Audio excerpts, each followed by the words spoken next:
Bonjour à vous, bienvenue sur No Education. Aujourd'hui, on va se poser une question que personne ne se pose en vrai. Combien y a-t-il d'accordeurs de piano à Paris?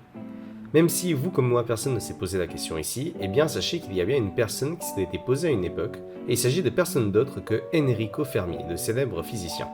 Alors soyez attentifs, aujourd'hui on va élucider ensemble le célèbre problème de Fermi.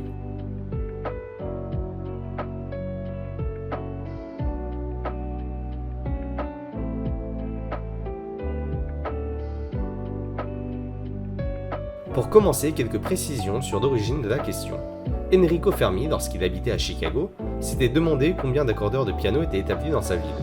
Pour des raisons évidentes de proximité géographique, on va très légèrement reformuler la question dans le cadre de cette vidéo, et donc se demander combien il y a d'accordeurs de piano à Paris.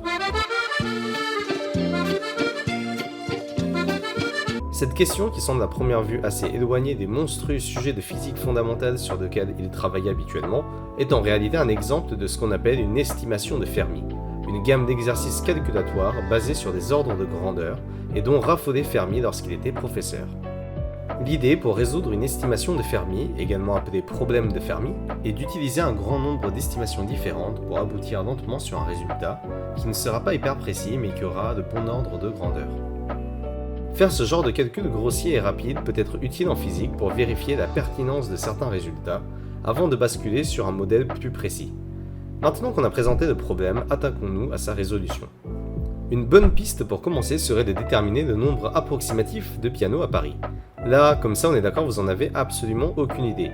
Sauf si bien sûr vous êtes accordeur de piano, et encore.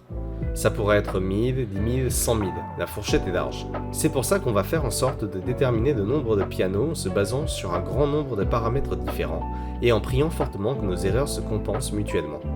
Pour commencer, parlons de la magnifique ville de Paris, ville du romantisme, des monuments, de la Seine où on devrait bientôt pouvoir nager et des crottes de chiens non ramassées par terre.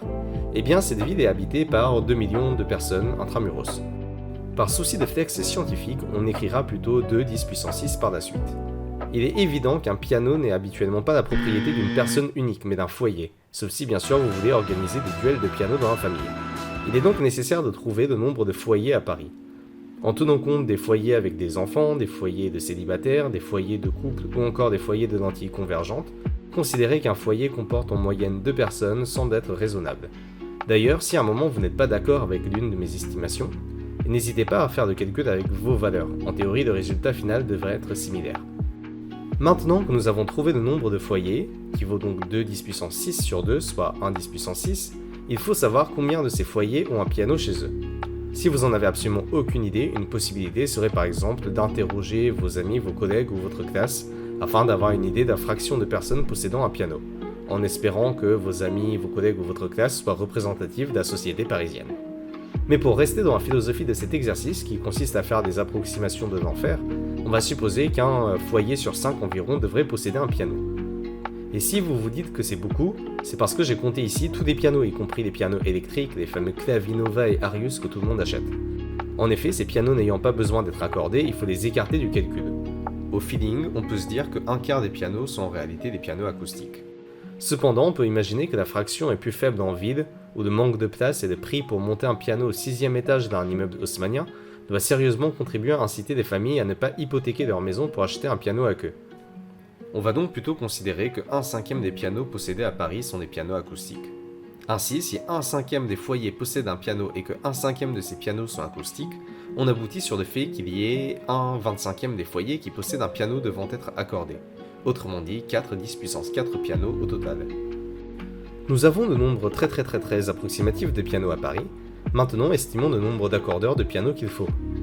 Là encore, on ne va pas pronostiquer tout de suite le nombre d'accordeurs, mais plutôt passer par d'autres données pour limiter l'incertitude. Pour commencer, on peut se dire que le temps nécessaire pour accorder un piano doit être aux alentours de quelques heures. D'ailleurs, s'il y a un accordeur de piano sur la vidéo, je suis preneur de toute information. Si chaque accordage dure environ 2 heures, on peut imaginer que, en prenant en compte les temps de trajet entre les domiciles et les temps de pause, parce que oui, les accordeurs de piano ont aussi besoin de manger, dire qu'un accordeur accorde 3 pianos par jour paraît pas trop mal. En admettant qu'il y a environ 200 jours ouvrés par année, on déduit qu'un accordeur de piano accorde environ 600 pianos par an. Ainsi, pour accorder les 40 000 pianos de Paris, il faut 40 000 divisé par 600, soit environ 67 accordeurs de piano. Et je sais très bien que vous souhaitez maintenant avoir la vraie réponse pour comparer. Ah bah voilà, ouais, il y a très exactement un accordeur de piano à Paris, voilà, c'était ça la bonne réponse, et c'est notre très cher Ben Adam, le mec a fini par avoir le monopole de son métier sur une ville entière, après 44 ans d'expertise, ça paraît cohérent. Non, plus sérieusement, en utilisant les pages jaunes sur Paris, on trouve 42 résultats, donc on peut considérer qu'il y a sûrement une quarantaine d'accordeurs de piano.